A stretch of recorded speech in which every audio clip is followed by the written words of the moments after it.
Hello everyone, welcome to my YT channel, Dabjar Vlogs. For today's video, editing tips and tutorials.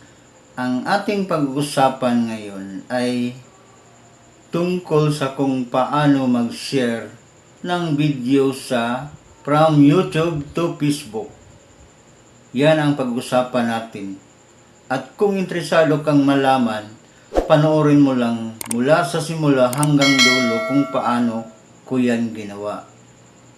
At bago pala tayo mag-start, shout out muna tayo sa aking mga newest subscriber sa YouTube. So, simula na tayo.